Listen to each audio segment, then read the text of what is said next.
Jay, Yes, sir. the NFL is officially a quarter of the way through the season. Now, I know it's not exactly 100% a quarter because of that 17th game, but some teams are starting to look better than what we thought. Some teams are worse than what we thought. We got to talk about that, man. Are you ready? Let's get it, baby. Let's freaking get it. Why ain't it play?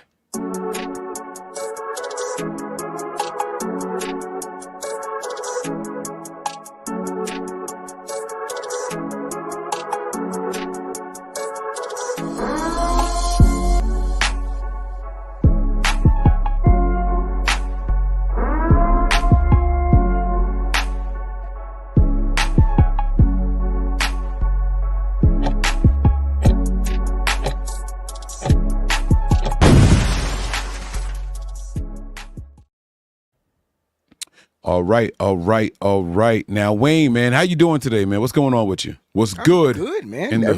Everything's good on this side of the field, man. You know, it's just I'm straight to work, man. You know, it's time to start breaking down film. We got another game, got a divisional game this week, and it's trying to get this content out. You know. Yeah, it definitely is, man. The content is being put right by the rim for us, man. Every day we wake up with some more drama. I don't know if we've had a conversation since it came out, but apparently Christian McCaffrey has tendonitis in both of his legs. What's going on, man? I mean, it is what it is. What do you want? It's tendonitis. Are we concerned, or are we just going to act like this ain't no big deal? Like it's just it's tendonitis. It was tendonitis in one leg. Now it's tendonitis in both legs. At the end of the day, it's tendonitis. We just got to sit back and wait and see what the freak happens. There's nothing to be concerned about. It's nothing that's a big deal. It's just tendonitis. I don't know about you, but I'm at this point where I'm just worried about and focused on who we got and who we got to play. And right now, it's about winning this game this week. So Christian McCaffrey is on the IR. He's not a part of that plan. And at this point, until he's a part of the plan, there's no reason to even, talk about it. Like, honestly. What about some of the guys whose practice windows could open up this week? Kalia Davis. No, that's different. Now that's a whole Ricky different Pearsall. conversation. Yeah, they say that's important because now we can open up some of these guys' practice windows. I don't see them opening up the practice window for Ricky Pearsall right away because I don't think they necessarily need him. I think they got wide receivers. I think Jacob Cowing, will get some more reps. He got some reps in this game. We'll see what his injury status is for the remaining of the week. And a lot of people ain't high on Ronnie Bell, but I think he gets another opportunity. So we'll see what happens. But it's good that Kalia Davis might get the opportunity if he's deemed healthy. I think his practice window should open. We definitely need, I think, that interior presence on the defensive line. We could use the depth there. He doesn't have to start, just needs to come in and be a body and win some reps, right? Win some reps. We got an undrafted guy winning reps in Evan Anderson, and so I'm sure Kalia Davis wants to get back to work. Okay. I like everything you said about Kalia Davis. I completely disagree with what you said about Ricky Pearsall. I don't care if we had 42 wide receivers on this roster. He's a first-round pick. I'm just saying, I don't care. He's a first-round pick. Get you behind in here. Yeah. Run some routes with contact being allowed for the first time in your NFL career, and let's get you on the field, big dog. You're a first-round pick. I'm not trying to be funny at all, but yes, I heard you even mention, and it's not a shot at Ronnie Bell, right? But where was he drafted versus where was Ricky Pearsall drafted, right? Correct. First, there should be. Right. There should be some expectations on one guy versus the other. And then the whole time, week one, Ricky Pearsall is talking to people saying, oh, yeah, man, I feel ready to go right now. I'm good. So then let's get this practice window open and get him in here then. Let's just see what he's got. He's a first-round pick. It ain't like they're going to cut him and release him. Now, I do understand what you're saying. What if he's not ready, right? What if we rush him back, we add him to the 53, we let go of another wide receiver that we might end up needing later on and he can't contribute? I do understand it from that perspective. But look, so what? Yeah, right. That's you know what? That's exactly what I'm saying. Christian McCaffrey got shot in both knees. Who cares? Heal up and get out there and play. You know what I mean? At this point, I'm making that up. That did not happen. I know people are gonna be like, "What?" No, we're just saying. At this point, we need to win. We need to beat the Cardinals. Okay, hands down. And speaking of beating the Cardinals, a long list of names came out that were announced as day-to-day, not week-to-week, not out. But this is day-to-day. Right. So we got Fred Warner, we got Jacob Cowing, we have Jordan Elliott, we have Kyle Juszczyk, and Chris Connolly, and George Kittle. There's too many ands, bro, because I felt like you didn't know about the ands, and then you were just adding the ands. The name was growing as I looked at the list. It was like more... You expected to say 3, right? Yeah. You ever like, see the old school blimps where they had a message coming across and you be like, yo, when is this sentence going to end? Like, it was... Like they were being fed the message via text message to keep adding to the message. I got you, bro. Yeah, man. Yeah, 100%. Got longer and longer. But there's some really good names on this list. Again, Warner, Cowing, Elliott, Kittle, Conley, Juszczyk, all day to day. They all got banged up in this game. This past game. So in the Patriots game, they all got banged up. Kittle with the rib injury. What was Juszczyk's injury? I don't remember his. Juszczyk had a shoulder. He's got a shoulder. All right. It's probably one of those passes he dove for, right? Or whatever. We know Cowing had the shoulder. We know that Warner had the ankle. And who am I missing? Elliott had the knee. Elliott had the knee, yeah. And cool Conley had the oblique. Yeah. I don't even know what that. Every time I see an oblique injury, I don't know what part of that dude's body hurts. It's the side of your torso. You know what I mean? The obliques. Right, but so is it a rib? It's it's in that area. It's not the bone. Bone is in the ribs. It's lower than muscle, the rib, right? Nah, it's in the same area. So it's my love handle. Yes. His love handle hurt. Yeah, but he got muscle. Right. Okay. All right, I got it now. I think I got it all figured out. But yeah, it is definitely very good that these guys are all in day-to-day status and not, just week to week. Day-to-day is a lot more promising. That's the bonus right there. Like, I think you and I yesterday, on yesterday's show, we were nervous. We were like, is Fred Warner going to be, what's the status? I think now, knowing that he's day-to-day, it's probably going to wait till some more of the swelling goes down. But day-to-day is great. That's probably the best news we've had all season long, except for week 1 when we were pretty healthy. Yeah, I agree. Was there any other news that you wanted to get to before we go ahead and jump into the meat and potatoes of today's episode? Nope. Think the Niners are the Niners, man. Think the drama is the drama, and it's who we are. It's who we are. We're Full House, if you get the reference. All right, so this is what we're working with today, guys. We have all 32 teams who have played a quarter of the season so far. Some teams start hot, they fall off. Some teams start slow, they heat up. And then there's some teams where you just like, what are they doing? They just 2-2, and which way are they trending? So we're going to try to categorize each one of these teams, right? We're going to put real deal. We're going to say still not sure, or optical illusion, meaning they're not as good or maybe as bad as they seem. How does that? I like it. Let's do it. All right. We're going to get this going here. Let's add. So what we're going to do is we're going to break this down by divisions. Okay. We want everybody out there to participate. We have our wheel of divisions here. We're going to spin the wheel, and then whatever division it lands on, that will be the division that we break down first. Okay. And we're going to do it in order of best record to worst record within that respective division. Okay. You ready, Wayne? Let's get it, baby. All right. So the first division that we are going to break down looks to be the AFC East. Okay. This is actually one of the more interesting ones, if I'm being honest with you, Wayne. So this division consists of Buffalo, the Jets, the Patriots, and the Dolphins.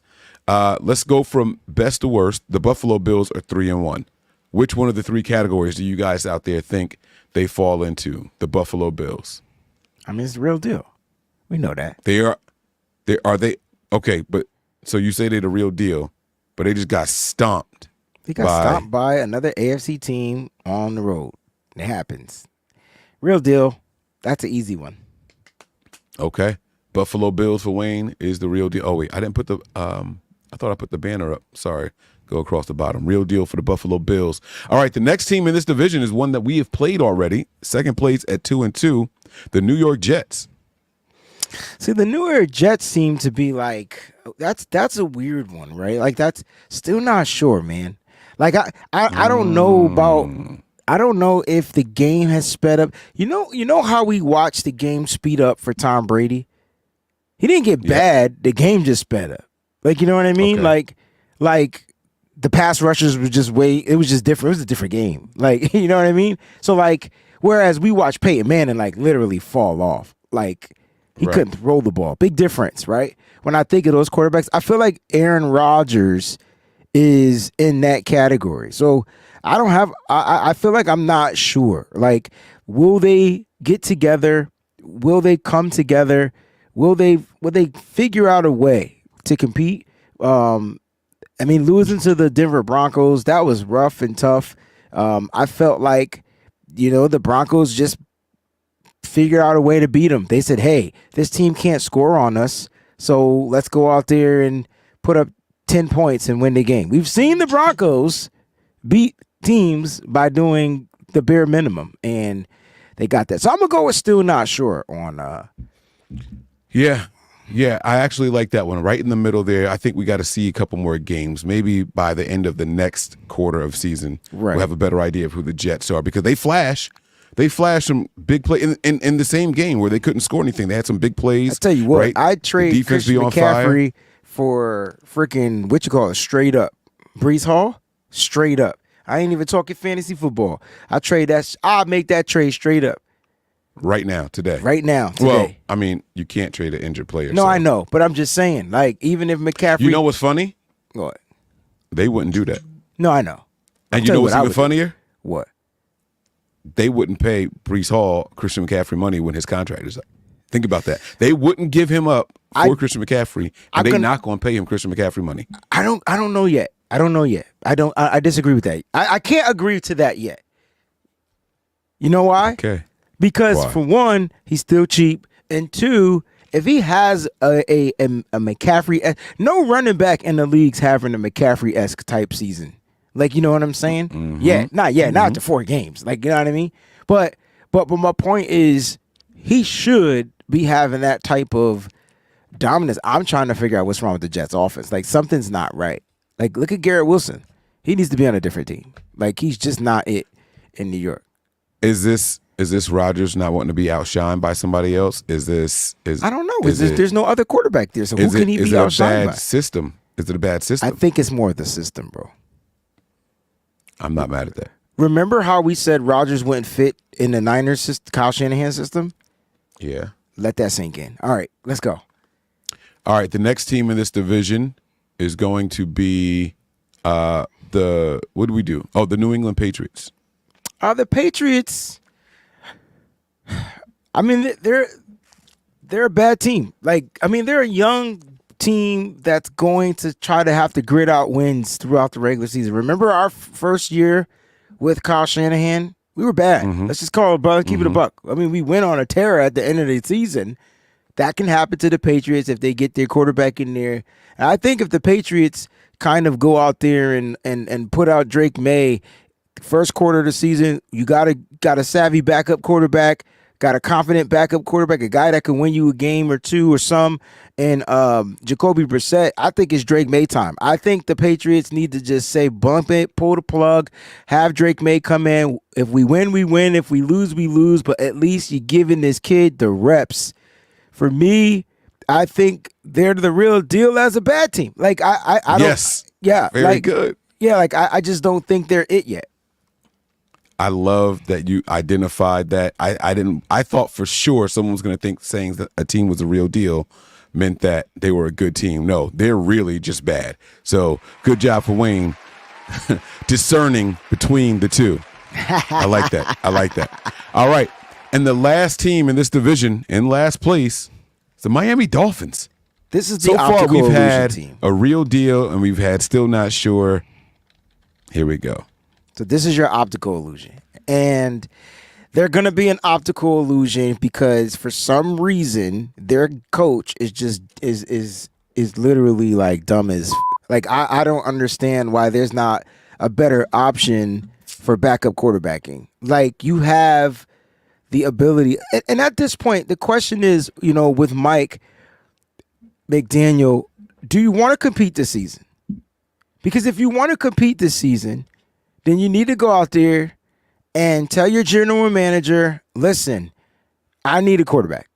And do what you got to do. I see retired players unretire. I see, and I could think of several quarterbacks that don't need no training. They won't need nothing. They could come in here and still play quarterback. You can go get a Ryan Fitzpatrick. You can go get a Ryan Tannehill at this point. Hell, if you're that desperate, go get a Cam Newton. I don't give a fuck about antics. It's all about wins and losses, right? At what point you got a team that's stacked? You got a running back. You no longer have the core. You got wide receivers you need to feed. Okay, at this point, Tyreek Hill we got Devontae Adams demanding a trade, and Tyreek Hill is probably gonna demand a trade. He doesn't want to waste the season on bad politics. Right. Yeah. And for Mike McDaniel, you better strap on the seatbelt, big boy. What's crazy to me is I think they're the real deal. I think they really are just a team. We've seen the Jets struggle against 500 teams. They don't have a winning record against winning teams. And then without Tua, they've got one win in Mike McDaniel's tenure. We are seeing the real Jets. I mean, not just Dolphins. But we're not. That's not fair to say that you're seeing the real Dolphins if they don't have their quarterback, Mike. That's why I said they're an optical illusion. They get their quarterback, they're even more of the optical illusion because you don't know which Dolphins team is going to show up. You know every week right now which Dolphins team is going to show up. It's a team that's going to struggle. They lost to the Tennessee Titans bad on Monday Night Football, bro, because they can't do anything offensively. Right. I'm sorry, man.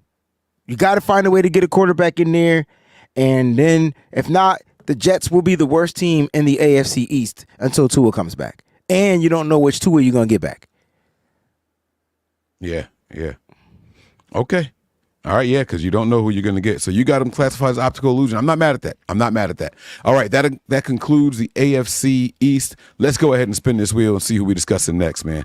We might have to do part 1, part 2 on this. Yeah, that was a good breakdown. I didn't think we was going to get that in depth in FC East. Oh man, we getting all the bad divisions out the way right now. Okay. So the team on top, this is gonna be a fun one to do too. All right, maybe we might end up having. All right, the team on top of the NFC East. Do you know who it is? It should be the Commanders. Yes, the Washington Commanders are sitting at 3-1. They have a rookie quarterback who is averaging not 60, not 70, not 80, but 86% completion percentage through 4 games. Wayne, if that's not an optical illusion, bro, I don't know what is. Talk to me, man. What do you think the Washington Commanders are the real deal? It's hard for me to say that they're the real deal, but they're this year's Houston Texans. And so I feel like it's an optical illusion, but when you have a quarterback that can make plays, extend plays, he's pretty darn accurate. He's finally connecting to his wide receiver and Terry McLaurin and the rest of the guys, and their defense is playing good football. It's hard to say that they're not the real deal, but I'm still gonna go with optical illusion for me. Yo. I don't know. I need to see 8 games. I need to see 12 games. I need to see more of what this team was. To keep it a buck, I was the same way about the Texans. And then they got to the playoffs and lost. So we won't really know what the Commanders are until next season. You know what I'm saying? Look at the Texans now. They put up 42 on the Cardinals, and that was a team that a lot of Niners people were like, but yo, the Cardinals are also 1-3. So let that sink in. So at the end of the day, as good as the Cardinals might be on paper, they still got to figure out how to put it together. And I think their coaching is still suspect. So they got weapons, they got players. We're talking about the Commanders here. And I don't think, have they won a game in the NFC East yet? Have they played those games? Because that's where it gets tough. I'm sorry. I don't care if they play the Cowboys, the Giants, or the motherfucking Eagles. You know them NFC. We just know how division games are, especially the NFC East. They a little different. Well, they played the Giants. Well, I mean, it was the Giants. It's not fair. No. I'm just saying, everybody's did they get the Giants early to where now the Giants are starting to get into a rhythm because now Daniel Jones looks like a quarterback? Yeah, it was week 2. It was week 2, and that was after they couldn't score any points at all against the Jets. Oh, and week against the Jets. No, yeah. I know what you're talking about. Patriots. I forget who they played week 1, but the Giants didn't score any points, and they got shut out. So dang. Then they come back and get 18 points and an all field goal game. And that's another illusion team. Like the Giants. Like they're another illusion team. Like I think the NFC East has full of illusion teams. Like the Eagles, I think they're an illusional team. Well, wait, we're gonna get to them right now. You didn't even got to. I'm just going straight through the illusion. I think the whole NFC East is a big ass illusion. Oh, I disagree. Optical illusion. Oh, I disagree. Super bad. I don't. The Philadelphia Eagles are the real deal. I don't think so. I don't think we've seen the real deal from the Philadelphia Eagles. I think we're getting an optical illusion of them right now. Since the Niners played the Eagles, they have been very, very consistent. They don't win games. They beat up on only terrible teams. They've been exposed. And anybody with a respectable defense has the Eagles' numbers. The Eagles are not a good team. They're not. They have a hell of a roster. I disagree with saying that they're not going to make a mistake with that. I disagree in saying that they're not a good team. I think right now they're a team trying to figure stuff out. That's like saying we're not a good team. We're sitting at 2-2. What's the Eagles' record? Eagles are 2-2. Okay, so then we're not a good team either. Then that if you want to call the Niners the real deal, I'm not mad at that. I'm not saying we're not a good team, but I'm not going to sit here and disown the Eagles because they're struggling to figure things out. I think they're just struggling to figure things out. They got a new center in Cam Jurgens. They got to figure out that remember, for week 1, fumbles, right? Like week 1. Right? None of that makes a difference, though. It does make a difference. Your center to quarterback exchange, that's a huge difference. Like that timing is everything. We talk about how shitty our center. I just want us to keep the same energy, bro. Like that's not fair. Like I'm just a fair motherfucker all the way around across the board. I'm not going to sit there and say the Eagles are bad when they're not. Because Saquon Barkley, you get a ball to Saquon Barkley, it's a problem. The motherfuckers gave him the ball, and then all of a sudden they started coming back. Maybe if they just give him the damn ball, they'd be fine. Like they might be a bad, they might be a real coaching. Deal bad. They might be a badass coach team, but I don't think the team is bad. Nah, I think the team is good. This is not roster evaluation. This is how they're performing. I didn't say it was roster evaluation, but they're also sitting at 500, so they're not. They're an optical illusion right now. For me, they're an optical illusion. I respect that. -10 in net points. They've been outscored by 10 points overall in the season. They are super duper inconsistent. For one quarter, their quarterback looks like he's real. The next quarter, he looks like he's afraid to play and can only read half a field. Same thing defensively, Mike. They got a bunch of young players out there in the secondary. They're going to mess up. Sounds familiar? Like, I just... Yeah. And that's why I think the Eagles are the real deal. But I like that we disagree on that one. That's what about the Dallas Cowboys? What you got on every America's not favorite team? They just gave. I just feel like that's a crazy name to give yourselves. Like you just going to take that. Like I can't believe they gave themselves that name. Right. That is it's crazy. It's cool. You know what? He bought that name. Didn't he trademark that name too? Wow. Yeah. First of all, Mike, let me just say this, bro.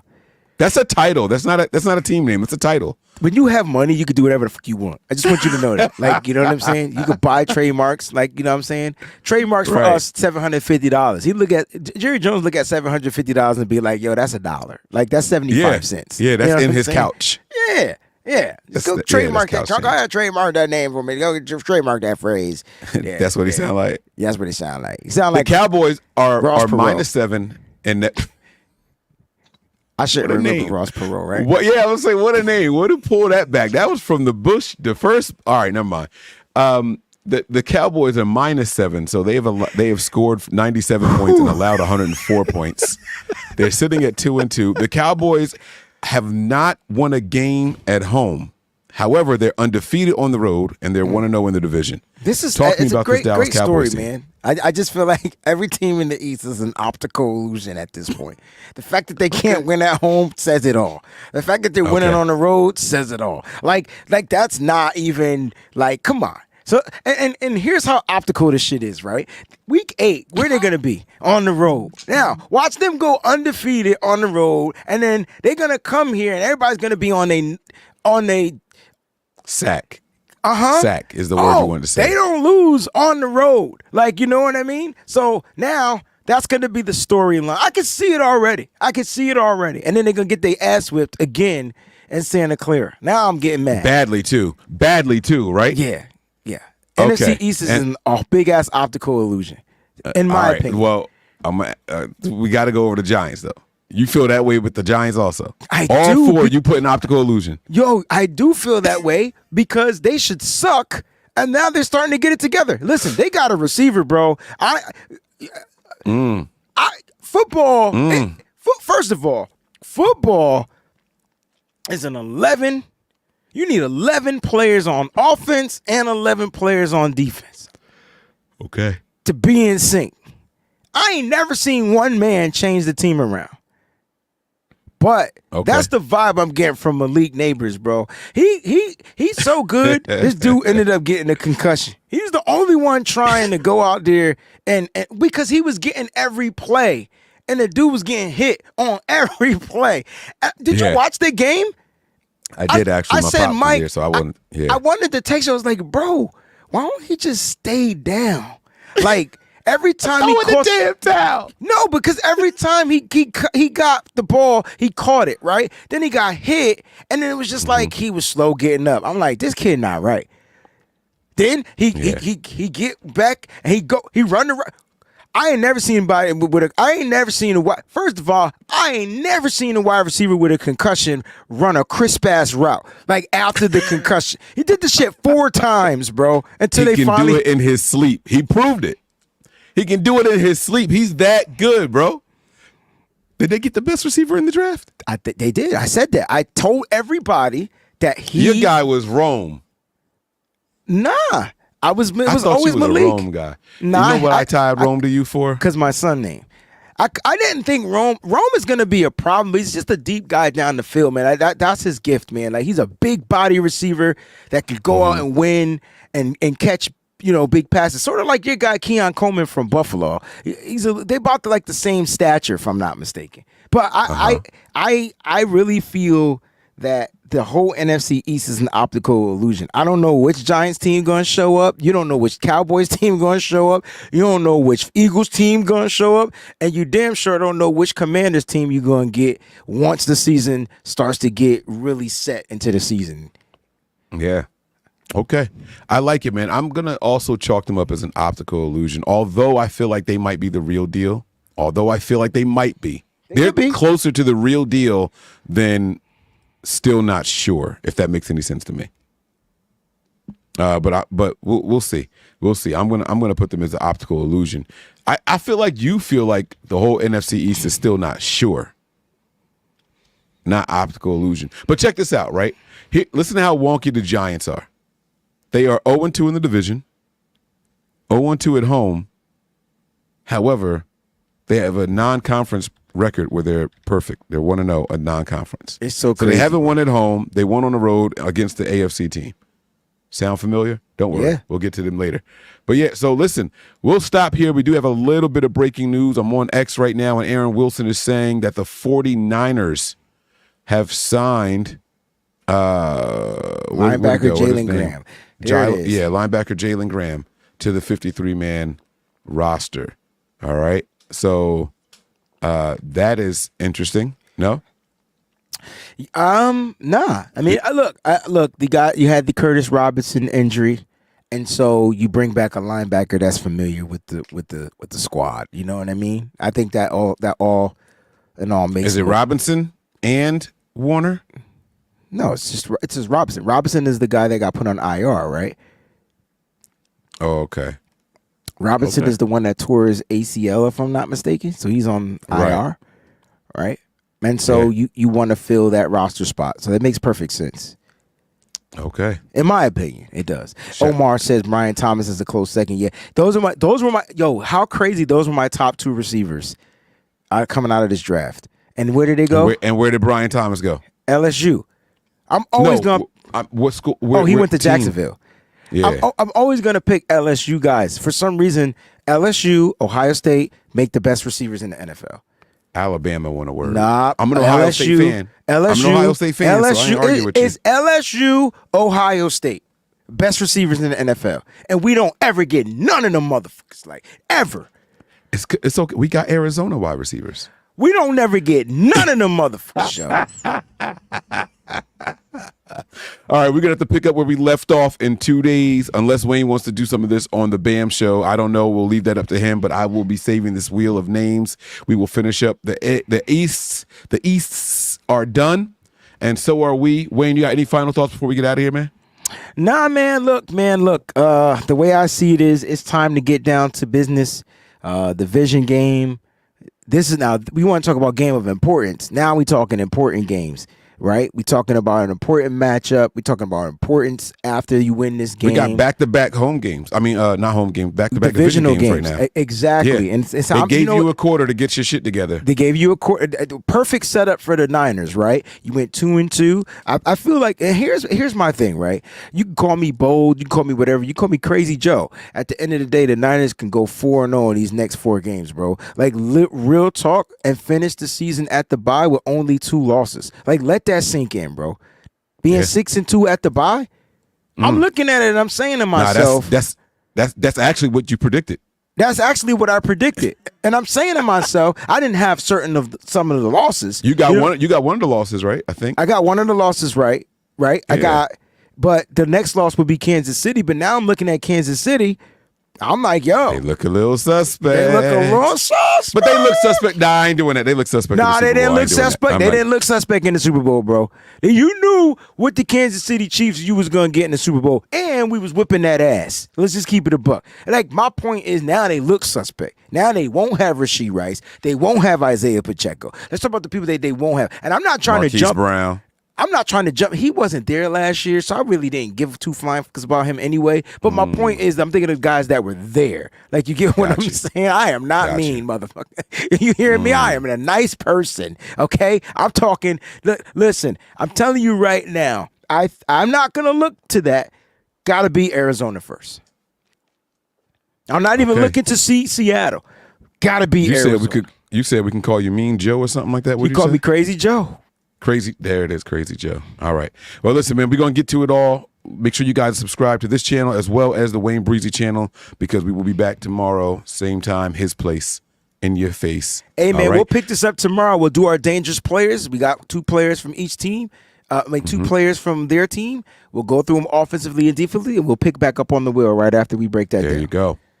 No team is safe when the Niners are on the prowl. I'm Mike. That's Crazy Joe. And this is No Harm, No Foul. Peace.